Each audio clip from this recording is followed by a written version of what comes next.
1933년 1월 1일 세종시 조치원에서 출생했습니다. 박경석입니다. 구제 6년제 5학년 재학 시절에 신문을 통해서 대한민국 최초의 4년제 정규 육군사관학교 생도 모집이 있다는 것을 들었을 때 아주 기다리던 소식이라 반드시 입학해야 되겠다는 생각을 갖게 되었습니다.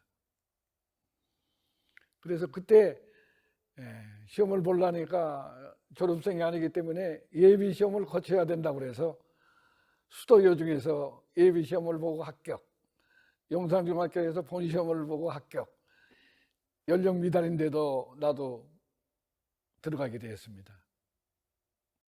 1950년 6월 1일 날 입교해서 1950년 같은 해에 25일 만인 25일에 전쟁이 났기 때문에 25일 동안에 배운 것은 군대 예절과 제식훈련, 그리고 애무함소총의 산발의 0점 조준 사격만 받았지요. 제대로 훈련을 안 받았기 때문에 무조건 상부에서 사격하면 사격하고 하라는 대로 하고 있었는데 인민군이 개미떼처럼 올라오는데 우리가 일제 사격을 하니까 고목이 쓰러지는 광경을 목격을 했어요. 그런데 원체 포탄이 많이 떨어졌기 때문에 사방에서 희생자가 많이 났죠. 그래서 마침내 상부에서 후퇴 명령이 내려와서 태릉 화랑대로 후퇴를 시작했습니다. 그래 태릉에 와서 세종 점검을 해보니까 330명 동기생 중에서 86명이 전사했습니다. 그리고 후퇴를 해서 학교에 도착하니까 학교 본관 건물이 불에 타고 있었어요.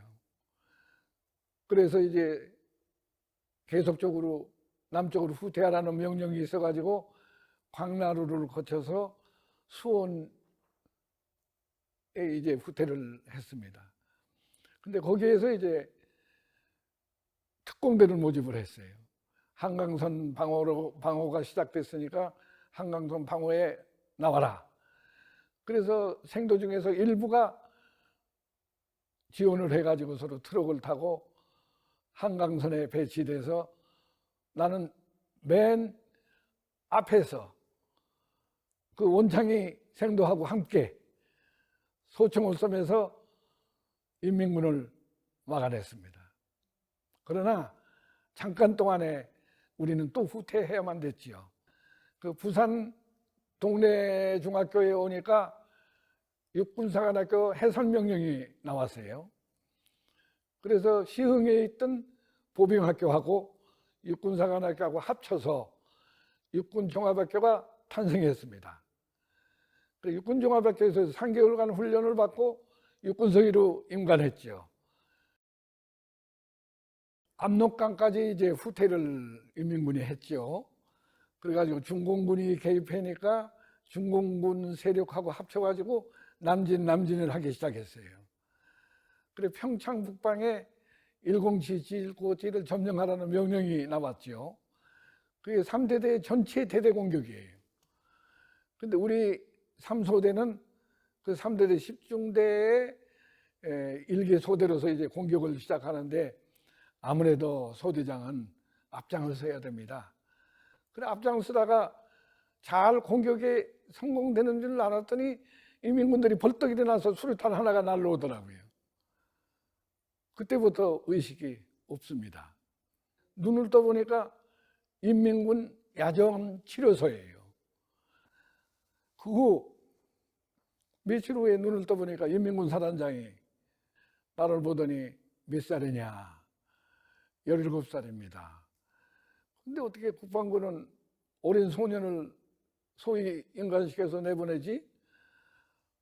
아니 인민군이 남침을 안 했더라면은 4년 후에 육군소위가 될 텐데 인민군이 오는 바람에 급하게 아마 소대장 요원을 확보하기 위해서 인간시킨 것 같습니다. 하니까 아 그렇군. 그것이 인민군이 남침을 자인한 거 아니에요? 그 사단장이. 그래 남쪽을 향해서 가다가 내무선한테 붙잡혔어요. 거기서는 이제 혹독한 포로 취급을 당한 거예요.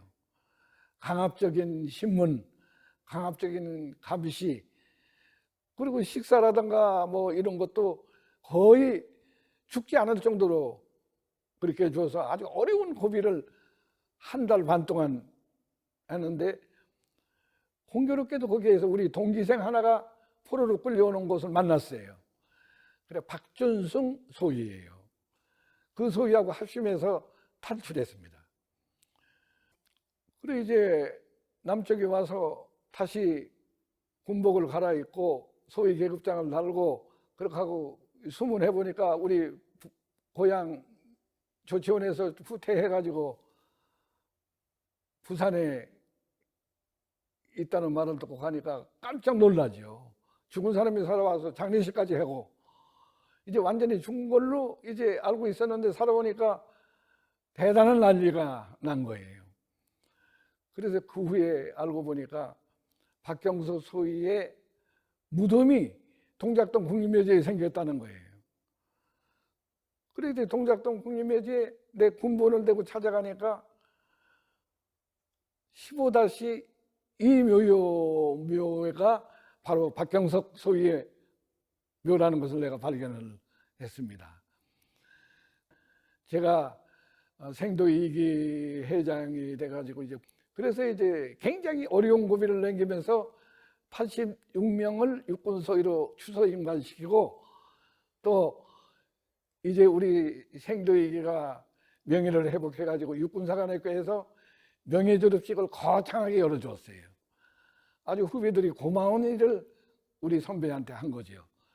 그 후에 이제 육군사관학교에 생도 2기상을 세워서 그리고 거기에 내 시, 생도송 이 시가 거기에 붙어 있게 된 겁니다. 군복을 벗고 이제 그게 상당한 후에 이제 전쟁기념관 건립이 되는데 노태우 대통령이 결심을 한 거예요. 어려운 고비를 넘겨서 이제 전쟁기념관이 설치하게 되는데 그때 설치하기 위한 초대 전쟁기념사업회장이 이병형 장군이에요. 그런데 노태우 대통령이 물러가고 김영삼 대통령이 오면서 상황이 바뀌어졌어요. 그래 그 당시 김영삼 대통령이 조선 총독부가 우리나라의 그 중앙박물관 거기에 있었는데 조선 총독부를 없애고 박물관에 있는 모든 박물을 전쟁기념관에 옮겨가지고 전쟁기념관을 중앙박물관으로 하는 걸로 거의 결정되다시피 했는데 이병영 장군하고 나하고 둘이 합심해가지고 서로 그때 김영삼 대통령한테 개인적으로 무엇을 자문하는 그런 역할을 하는 기회가 있어가지고 내가 강력히 진언을 했어요.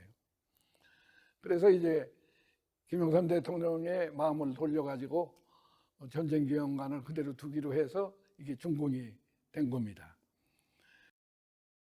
이 서시는 전쟁기념관의 그야말로 그 정신, 그것을 후대에 남기기 위한 기본적인 시예요. 다음에 그 조국이라는 시는 반드시 후대에 알려야 될 내용을 응축한 겁니다. 우리 세대는 기가 막힌 세대죠. 6.25 전에 이미 침략시대, 일제 침략시대 겪고 6.25 전쟁, 월남전쟁, 경제발전 또는 민감한 정치적인 혼란 이걸 다 겪고 지금 선진국이 됐습니다. 그 선진국이 될 때까지의 응축한 조국에 대한 개념이죠. 전쟁이 비참하다는 것은 다 알죠. 그러나 겪어본 사람 외에는 그 참상을 모릅니다. 후대에게 남기고 싶은 말은 전쟁은 절대로 일어나서는 안 된다. 더구나 동족 간에는 절대로 싸워서는 안 된다. 현명한 결정을 내릴 수 있는 모든 힘은 국민이 갖고 있는 거예요. 국민들이 전쟁의 무서움을 알고 전쟁이 얼마나 희생이 많은가를 깨우친다면 앞으로 전쟁이 일어날 수가 없는 겁니다. 전쟁은 절대로 일어나서 안 된다는 것이 마지막 교훈입니다.